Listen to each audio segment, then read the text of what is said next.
is called monomials. And monomial really means one. So we're really kind of focusing on this thing called one term. We're going to see the complexity that you can have with one term, but we're focusing on one term, okay? And so we're going to kind of go through some definitions to kind of get an idea of what it all really means. So when looking at the word monomial, it's pretty much an expression, okay, that is a number, a variable, or a product. And by product we mean like multiplication. Okay. Of a number and one or more variables. Okay. So an expression is a number, so I could have like a number like 23. A variable such as x, a product such as like x and y together, or a number and one more variable. So I could have it as like 23x and y, or 2x and y, or 4y and z, etc. So basically it's all one unit though, because they're being multiplied together. There's no plus or minus sign in there being added or subtracted. It's all one unit. Okay? It cannot contain variables in the denominator, variables with exponents that are negative,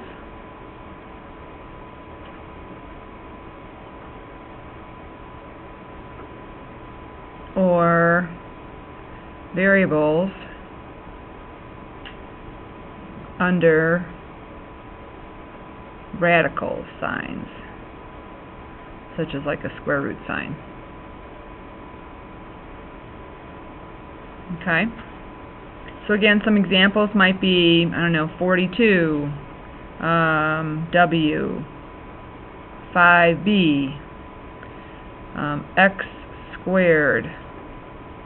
You could do like 1/2 XY to the 4th. Okay?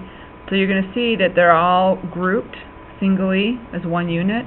You can have exponents more than one. That's fine. Okay?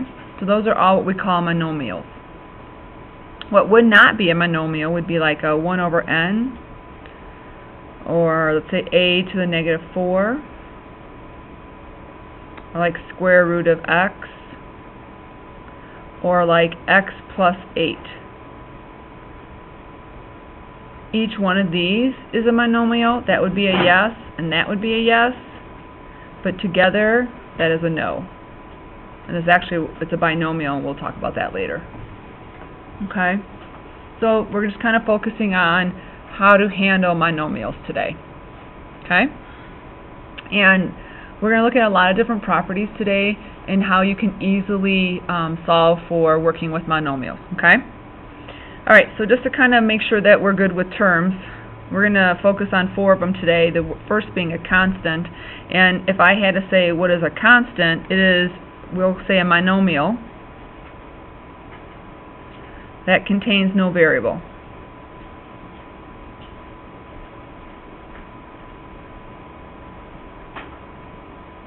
Okay, so a number, pretty much a number in itself, right? So 23 to 17, what have you. That's a constant. It's always that value. It never changes, right? The coefficient is pretty much the number in front of a variable, okay? So numeric, we're going to factor of a monomial.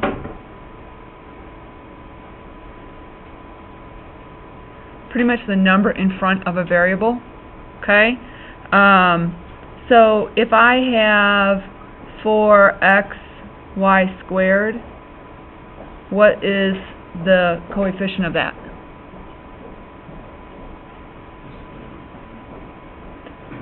What's the number in front of the variables? 4.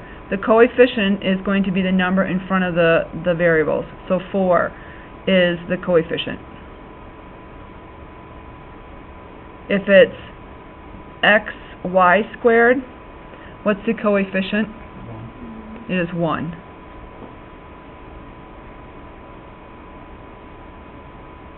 So there's always a coefficient in front of it, because if it's 0, then there is nothing, because it all turns to 0.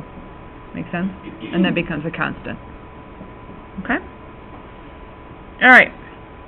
So then we're going to talk about the degree of a monomial. And what you'll see is, what is the degree of this? And you have to figure that out. Well, the degree is going to be the sum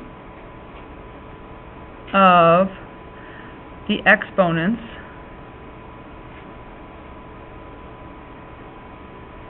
of its variable.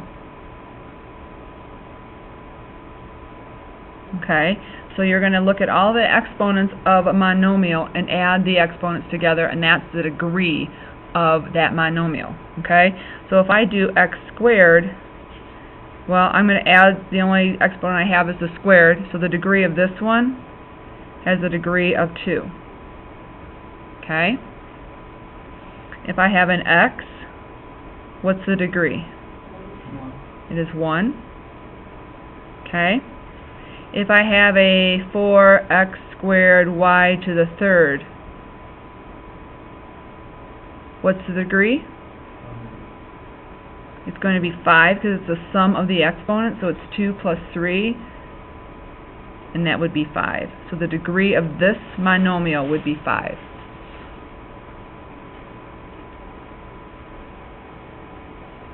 Okay, so we'll be talking about degrees for this unit, so that's kind of what we're looking at. Okay? Questions of that? Okay. Powers is pretty much an expression of the form where it's a variable raised or an item raised to a value. Okay? So the power is where it has a form of something being raised to something. Okay? X is raised to n. Okay? So I could have a of m. I could have like a of n. Okay? And the powers are the fact that it's been raised to that.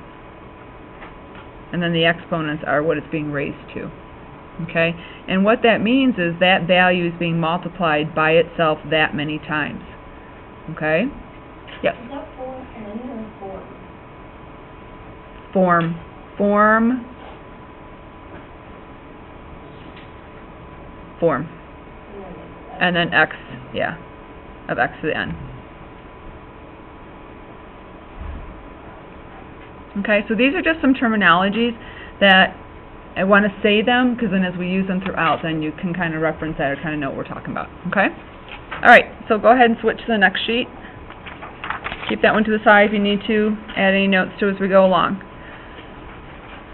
So what we're going to be working with, because we're dealing with monomials, we have a lot, we'll be like multiplying, dividing, etc. And by learning of these properties, you can more easily solve for them. Okay?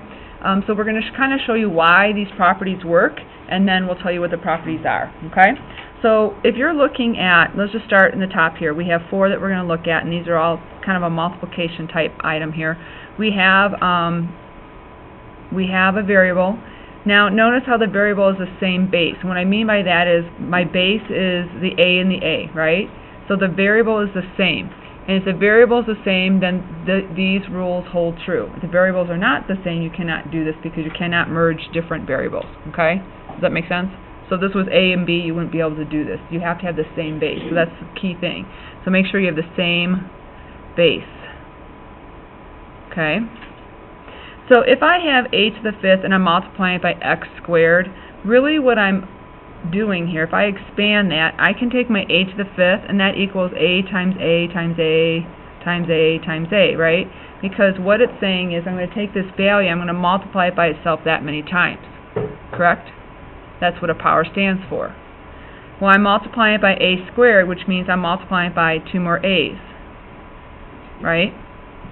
So this is my a to the 5th expanded out, and this is my a squared expanded out, correct? And that's my multiplication in the middle. So when I do that, how many a's do I have altogether? 7. I'm multiplying a by itself 7 times. So I can rewrite that a to the 7th, can't I? Okay, so I'm multiplying a 7 times to itself, correct? So that I can rewrite that as a to the 7th power. Alright, questions on that, what I just did? Alright, let's look at the difference here. Now, these are just two bases being multiplied together. Here, I have a base being raised. Okay, so it means I'm going to do a to the 5th twice. So I'm going to do an a times a times a times a times a, and then I'm multiplying it by a to the 5th again, right? Because that can actually be written as a to the 5th times a to the 5th. That's really what that expression says, correct? Because a to the 5th squared is a to the 5th times itself twice. Does that make sense?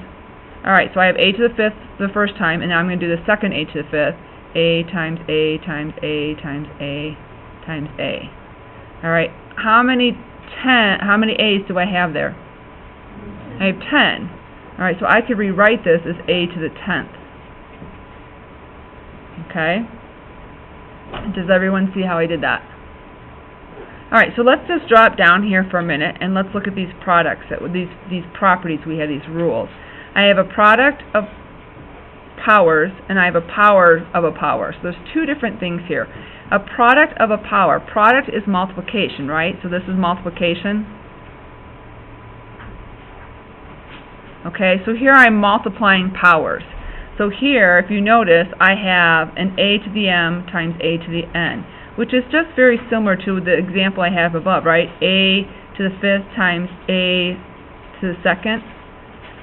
Okay?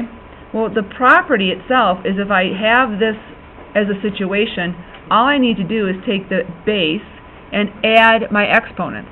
So I would actually add my exponents to get my answer. So if I look above, if I have a to the 5th times a squared, could I add 5 plus 2 and does it equal 7? It does. So in this example here, if I have like a 5 plus 2, that equals a to the 7th. Did that work out? It did. So if I'm taking two of the same base and I'm multiplying them together, all I have to do is add the exponents to get my answer. So I rewrite the base and then add my exponents for my answer. Okay? Do you see how I did that? Because that's all I'm doing. If I take a to the 5th times a to the 2nd, there's actually 7 of them. Add them, that's what I get. Now if I look at to the power of a power, so the difference between this one is notice how it's being raised. So a to the 5th is being raised. It itself has a power. It's not being multiplied, it has a power. Okay?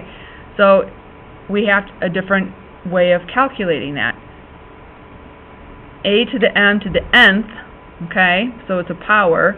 So it's like a to the 5th squared. When I have that situation, I can easily solve it by rewriting the base and then just multiplying my exponents.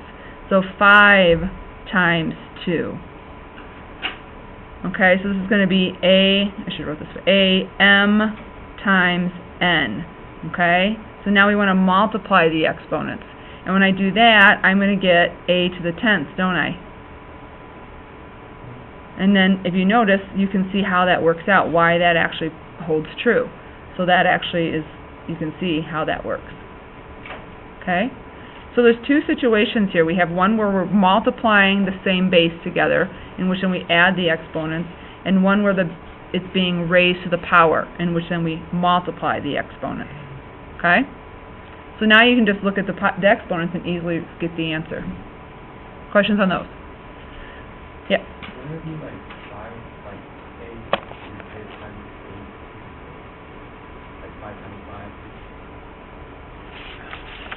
Okay, so questions on what I just said? Okay.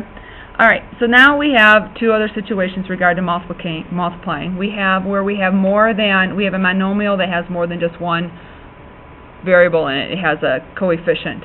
Okay, so what do we have when we have something like this? So at this point we use what's called a distributive property, which you guys are pretty familiar with, right? And basically that power is going to get distributed to each term. Okay? So here, really what I have is I have a 4a squared times a 4a squared, don't I? And that whole thing is going to be 3 times. I'm sorry, that's wrong. I lied. Let's try this again. I have a 4a squared, and that's going to be 3 times. So it's 4a squared times 4a squared times 4a squared. Right? Okay? So then I would multiply each of the terms. I would do like the 4 times the 4 times the 4. Alright? So I could just do 4 times 4 times 4. I would then do, now a squared is really a times a, right? And that's a times a, and that's a times a. So I would then do times a times a times a times a times a times a. Okay? So you can see how I took this value and I broke it down, because the 3 is the 3 times, and then I took each one and then broke it down. So everyone see how I did that? So at this point you can see the like terms. So 4 times 4 times 4, what does that equal? Okay, 64. And then I have a times a, so how many a's do I have altogether? A to the 6. Okay? So looking at the property of, this is a power of products, okay? So here these are being multiplied in the middle, which means that's a product inside, and you're taking a product and you're raising it to the power. And when I do that, then you actually you have a rule that you can actually follow, and that rule is then taking the m, or the power on the outside, and distributing to each one. So I could do a to the m, and then multiply that to b to the m. Okay, so it's going to each one. So if I look at the top, that would be 4 to the 3rd times a to the 2nd times 3, so that's going to be a to the 6th, right? Because you want to multiply the 2, because it's being 2 to the 3rd, so you multiply those two. And then you would then take your 4 to the 3rd and actually figure that to be a number. Okay, so 4 times 4 times 4 becomes 64. Alright, does that make sense? Kind of how we're doing that? Alright, one last. Ready? Alright, so now we have it where it just seems to get more and more complicated. We're adding more and more items here, okay? And this is really the power of just to multiple variables all in one, so we call this the monomial again. So it's really a power to monomial, so it's a lot of different, we have a coefficient and multiple variables, and we would just have the 3a squared b cubed. That happens 4 times. Okay, and that would be a lot of work, right? So what I'm going to do is tell you what the actual rule is, and let's go up and work it, because otherwise it takes a lot of writing out. Okay? So basically the rule is, if I have anything inside the parentheses and it's being raised to a power, I'm going to distribute this power to each element. Okay? And because it's a power being raised to a power, the rules of multiplication apply to the power of a power, so I'm going to multiply. So this becomes a to the m times p, and then b to the n times p. So basically I take that power and I multiply each exponent by it, okay, and carry that base together. So if I look at this top one here, okay, I have 3a squared b to cube, and it's all the 4. So I'm going to take the 4 and I need to distribute it to each item, okay, and because it's being raised to it, they all get multiplied. So I'll have 3 to the 4th. Okay, I have a squared times 4, and then I'm going to have b to the cube times 4. Okay, so I took that 4th and I distribute to each one. And when I do that, then I can then simplify it by 3 to the 4th is 3 times 3 times 3 times 3, 81. And then A 2 times 4 is 8. And then B 3 times 4 is 12. So that would be simplified like that.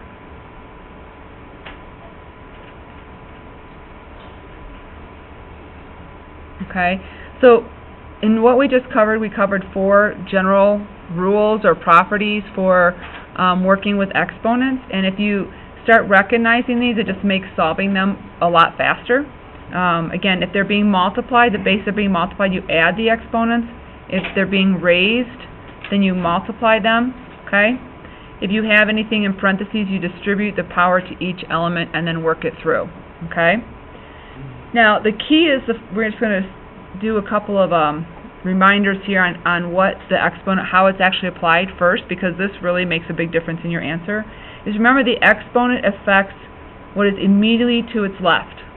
Okay, so you need to kind of recognize that. So if I look at 3 times 4 squared, the exponent is being applied to what number? To 4. Okay, now remember your orders of operation, right? So the exponent always takes place first. So I'm going to do this first. Okay, that has to get done first. So I'm going to do 3 times 16. Okay, and what does that equal? 64? 48? Yeah, 48.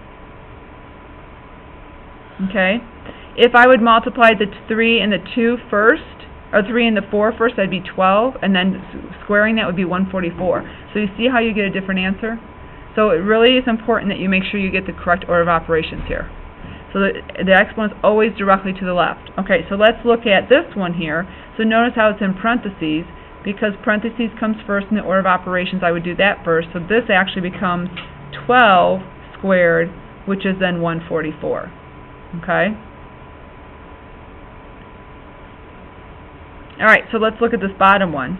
So what is the number, what do I do first here? Right, so I'm going to do the parentheses first, so it's negative 3 times 4, so that becomes negative 12, and that's being squared.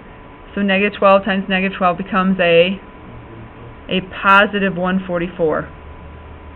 Okay, a positive 144, because the negative is inside the parentheses. That's key.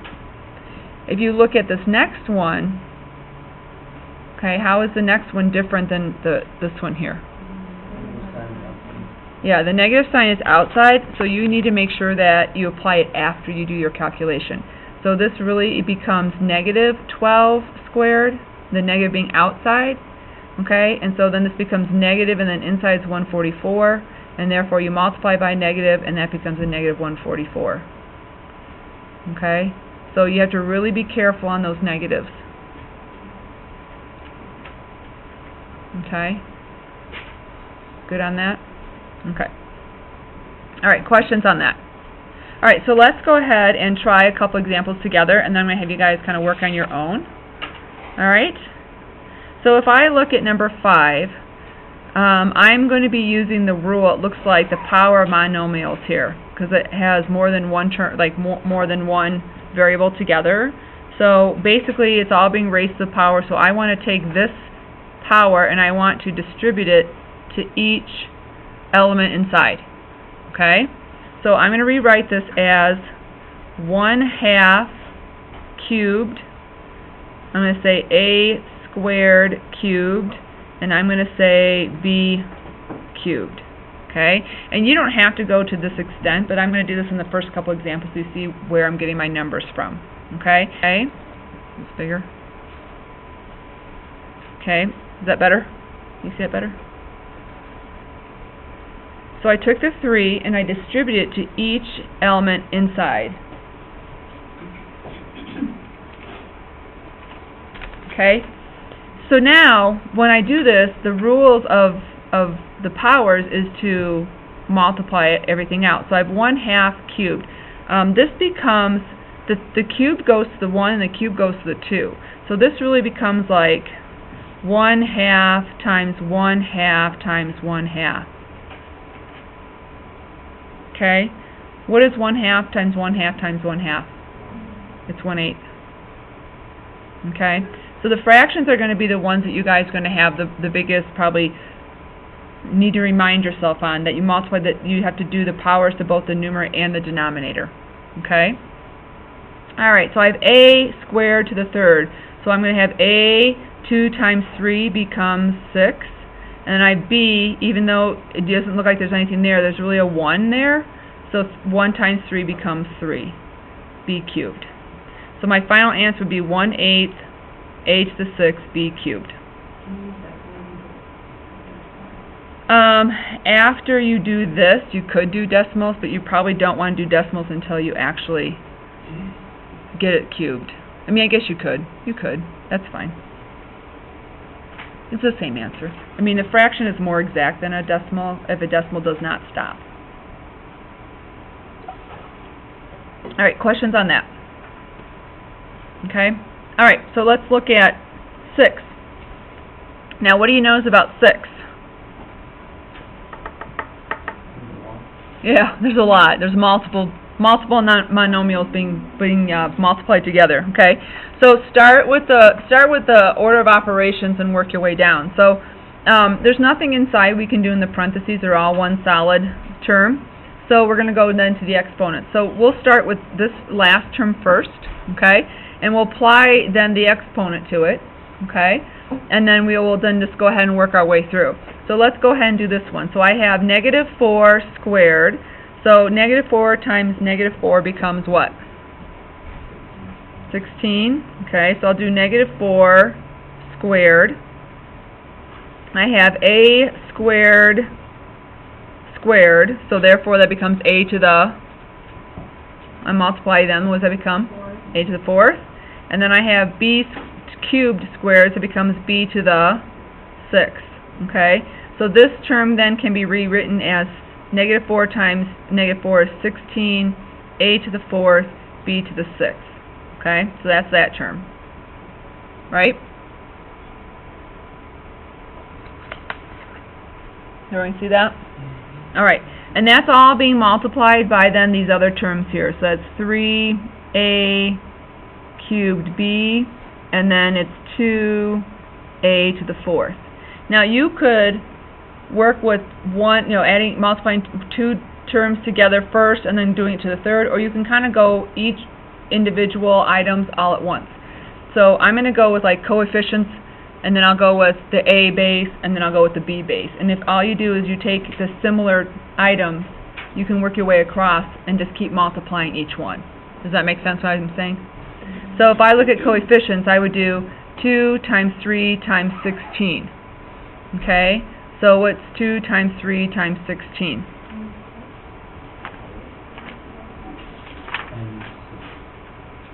It is 96. Okay? So because, and if you guys can go back to, actually this is like day 1 or 2 of class, we talked about the property in which you can reorder things if things are being multiplied, right? So I can take the 2 times 3 times 16 and take those out and multiply them. I don't have to do it. So you can pull those things out. So that's why I can do that first. So do you want me to rewrite it how I'm doing it, or just write the answer? You guys care? Okay. So this is 96. That's a 2 times 3 times 16. All right, then I'm going to look at my base A. So I have a of 4 being multiplied by a of 3 being multiplied by a of 4. What's the rule of multiplication? Adding. So I look for my a's, and I go, I have 4 plus 3 plus 4. So how many a's do I have altogether? I have 11. Right? So it's 4 plus 3 plus 4. Alright, then I'm going to look for my b's. I don't have a b in this term, so I skip to the next one. I have a b.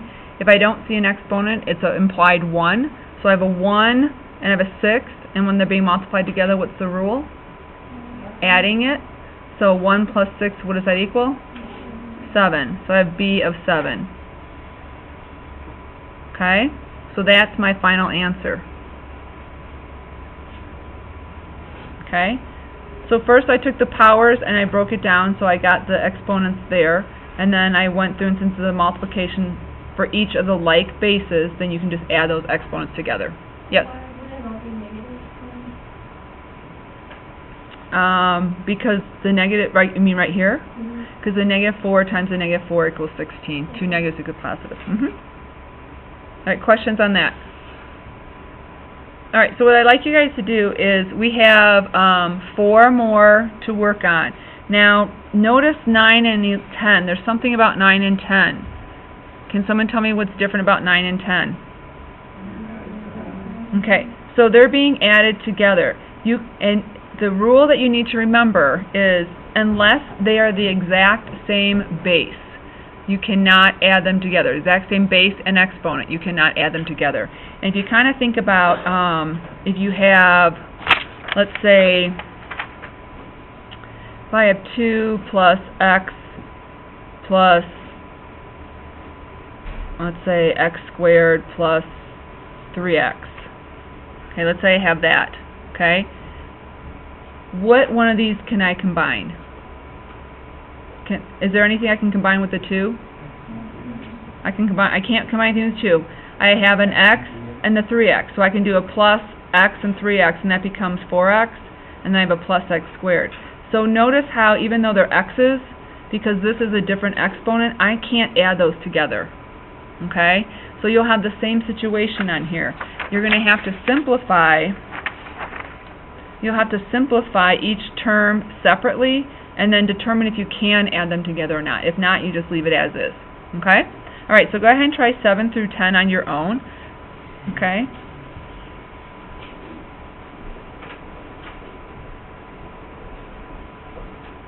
So let's look at the first one here. So when you are dealing with these monomials, you have to make sure that you're doing the order of operations first, okay? So the order of our operations here is going to be doing the exponent, okay? So therefore, I'm going to take the squared and I'm going to apply it to the 1/3.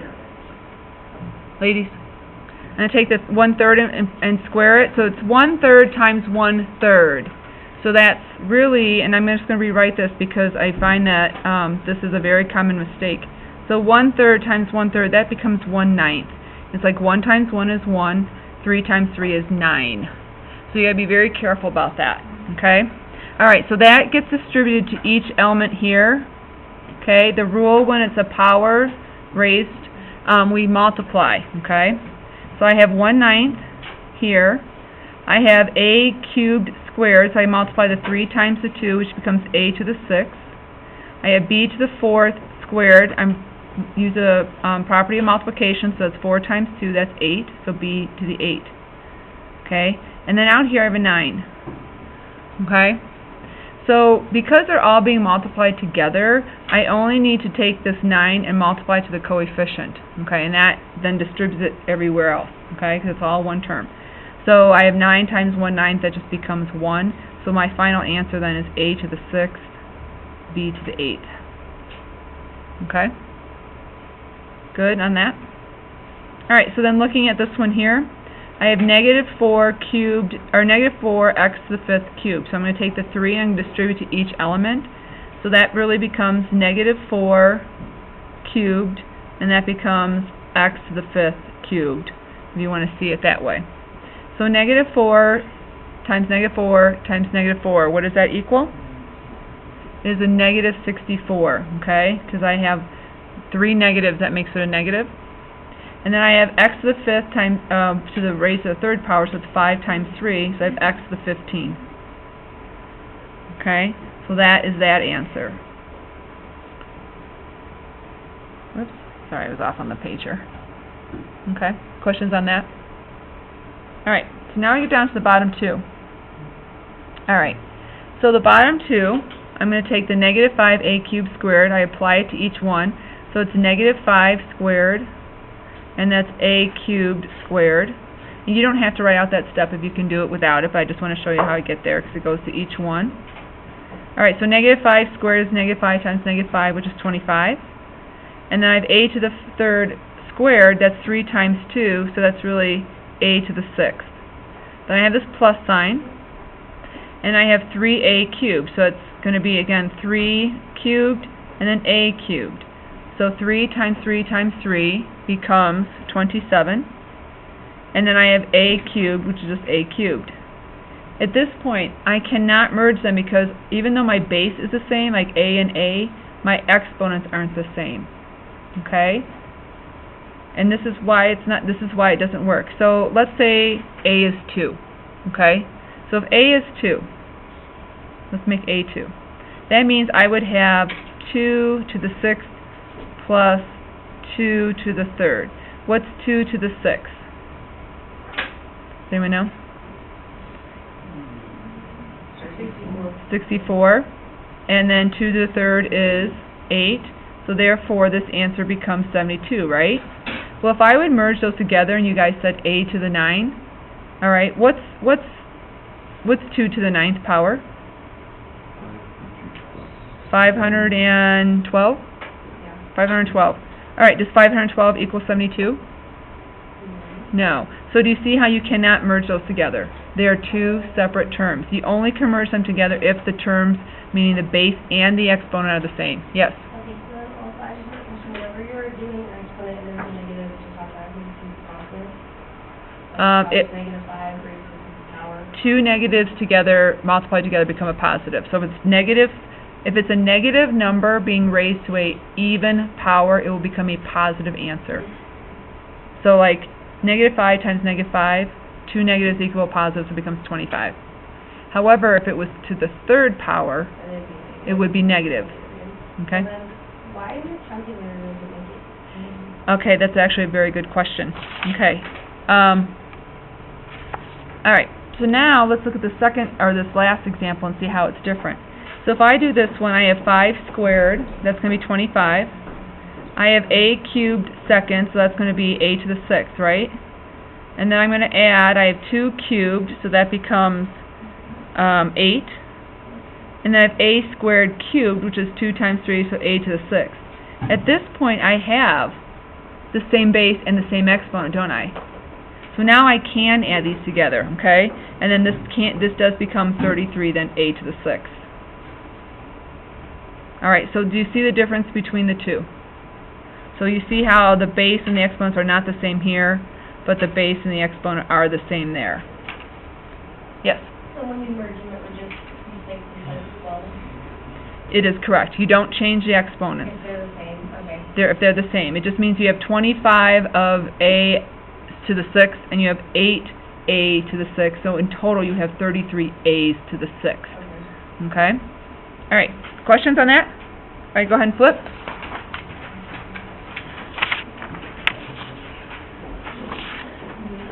Okay, so what we just dealt with were properties of multiplication. So we actually have some properties of division, okay? So in looking at a to the 5th here, I have a to the 5th divided by a to the 3. So if I would expand this, I have a times a times a times a times a all over a times a times a, because I have a to the 3rd on the bottom. Okay, does everyone get that expansion? Okay. So now, by doing that, if you notice, anything over itself is 1, correct? So I can cancel anything that is over itself. And in the end, when I'm done, how many a's am I left with? I'm left with 2. So therefore, a times a can be rewritten as a squared, right? Okay. Well, what we did here was a quotient or a division, whichever way you like it. They like to use a quotient. So let's look down here, and it says quotient of power. So if I have an exponent, the same base being divided by itself, really the rule applies as just taking the a and taking the top exponent and subtracting the bottom exponent. Okay? So if you notice here, I could have just, right here, a 5 minus 3, what does that equal?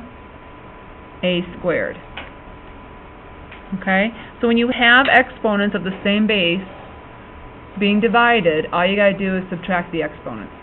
Take the top, subtract the bottom. Okay? Good?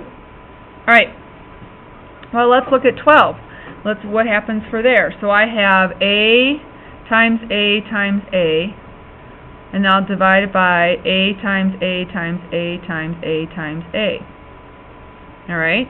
So this point, I'm going to get, okay, I can cancel, I can cancel, I can cancel. All right? And I'm left with then 1 over how many a's? A squared.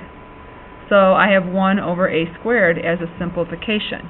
Well, did this rule, quotient of powers, work? Well, let's see. I have 3 minus 5. What does that equal? A over negative 2. Okay. When you get a negative exponents actually mean a fraction, okay, or reciprocal. So if you look down here where it says negative exponents, how we actually rewrite that then is 1 over a to the n power. So this is like a to the negative n. You can rewrite that then. You flip it and make the exponent positive. Okay? So the rule here, if it's a to the negative 2, the better answer is flipping it and making the exponent positive. Okay? So you still apply the subtraction part, right?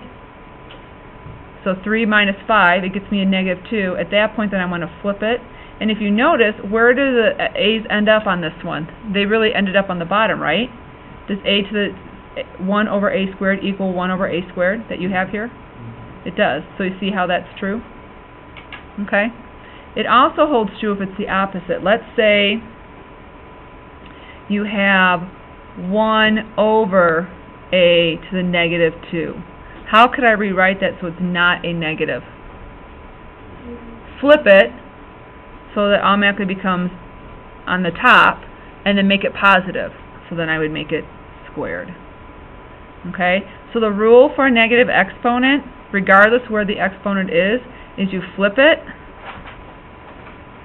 flip and make positive. Make exponent positive. Okay? So if it's in a fraction, you flip it to be in the numerator and change it. If it's in the numerator, then you flip it to the denominator and make it positive. That's the rule for negative exponents. Does that make sense? A little bit? Okay. All right, so now, when you're looking at a monomial on top of monomial, what you want to do then is look for like terms and cancel out that way using the subtraction method. So here, I'm going to take my coefficients and I'm going to deal with them as I normally would. 4 over 8. So I have 4 over 8. Okay. I have a squared. So it's a times a. And then I have b cubed. So it's times b times b times b, right? On the bottom, I have a. I have b to the 5th. Okay. So I can cancel out my 4 and my 8, and that becomes 1/2, right? So I just, like we normally do, just reduce our coefficients, so any numbers you just reduce. And then I'm going to go ahead and reduce based on the same term. So I have a and a. I have b's, and again, you just cross out ones that have the same amount on top. And then I rewrite this as I have really 1 times a on top, because there's no more b's. And on the bottom, I have a 2, and I have 2 b's, right? So then I can rewrite this as a over 2b squared. So when I'm reducing these, I find the like terms, and I can just kind of cancel it. But if we have a high exponent, it's a hard thing to do. So instead, I'll apply the rule that I just had, which is the quotient, okay? And so let's see what this is. So if I do the quotient, which is subtracting, I do with my coefficients separately, so that's my 1/2. But then I look at my a. I have a2 minus 1, right? So here I have a2 minus 1. What's 2 minus 1? 1. So I have a to the 1, that's right there.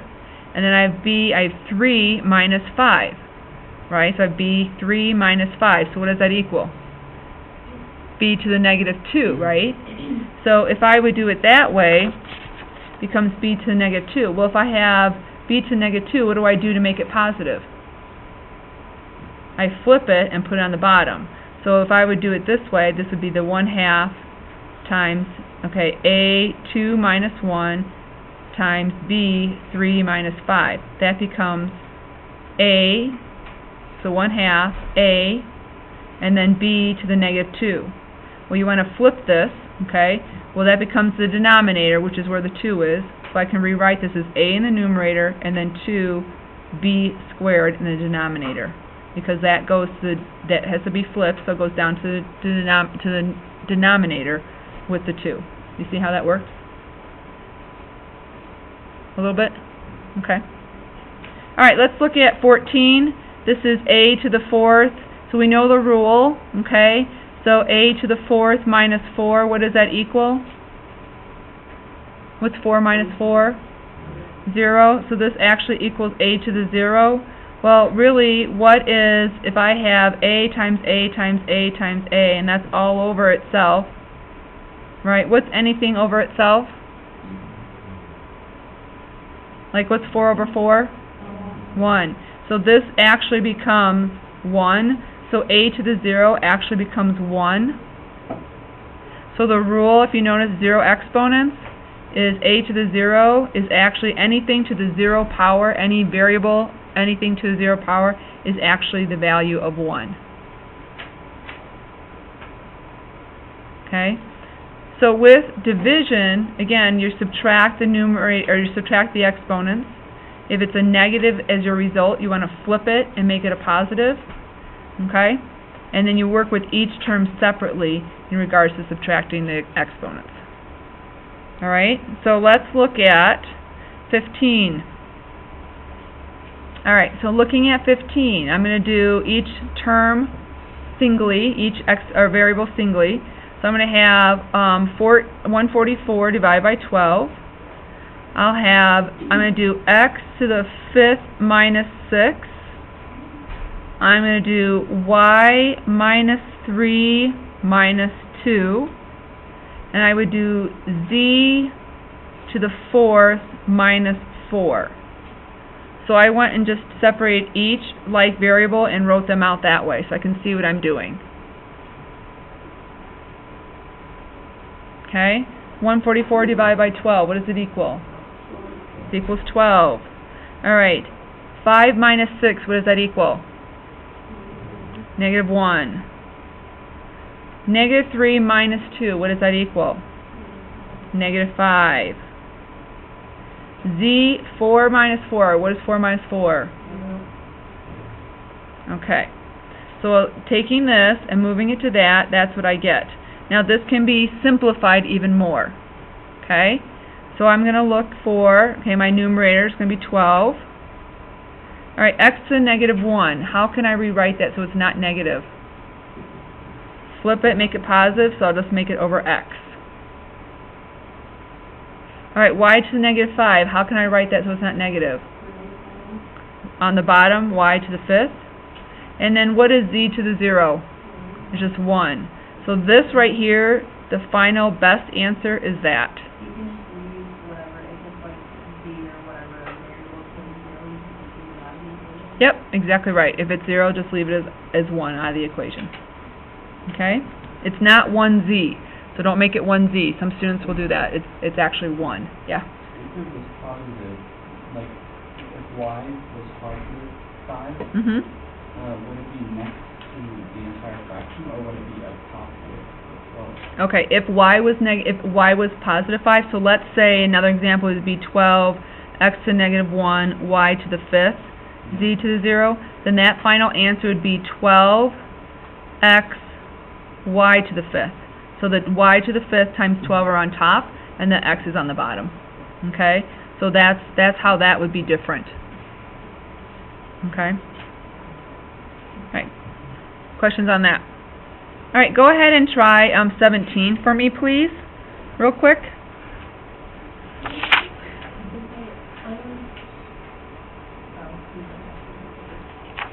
Okay, I think 17 is kind of simple, so I'm going to go ahead and get moving on that so we can give you guys some time to start on your homework. Alright, so this one is just pretty much the division. So I'm going to do the x's, so I find the same variables. I'm going to do 5 minus 1, because there's an implied 1 down there. And then I have a y, and that's 2 minus 3.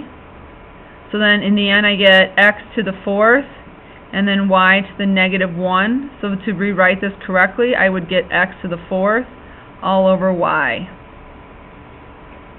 Any questions on that one? Yes? So whenever you don't have Alright, I want to look at number 18. Or actually, let's look at number 16. Alright, this one, you're starting with a negative exponent. You can do this in one of two ways. You can go and apply the exponent to each element first, or you can just make this, what do I need to do to make this a positive exponent? I want to flip it. I need to flip it. So because it's on the bottom, I would actually bring it to the top. So I could actually rewrite this whole thing as 3x to the 5th squared, and then this whole term on the bottom is going to flip to the top, and then it becomes a multiplication of negative 2x cubed, and then this becomes 3. Okay? You could have applied everything separately, but I think trying to get rid of the negative exponents first, I think, is always best. Okay? If, however, this is the tricky part, and I feel like I'm going to throw you guys off, but I'm going to say it anyway. If, however, I did just apply this negative 3 to each item, you have to be careful on the coefficient, because a negative 2 to the negative 3, what does that actually equal? It's like, to make this, it's actually a negative 1/2 to the 3rd. Okay, so because it's a negative 3, that's really a 1/2, isn't it? Because anything to the negative exponent, to make it a positive, is actually it gets flipped. So this actually becomes a negative 1/2 cubed x, and then this would be x to the negative 9. So that actually would become that if you did not flip it. So this is why I think this is better. Does that make sense, what I'm saying here? Okay. All right, I'm going to give you the answers to the rest of these, okay, and then I'm going to give you a couple minutes to start your homework. All right, the answer to number 16 is going to be a negative 72 x to the 19th. So 16, the answer is going to be negative 72 x to the 19th. So I want you to work it through and see if you get that. 18, the answer is going to be 1 over 2a cubed, 4a6 b to the 8th. Can you read that okay? 4a to the 6th. That's reading the wrong answer. 4a to the 6th, b to the 8th. Alright, and then the answer for 19 is 1/9, and the answer to 20 is 1.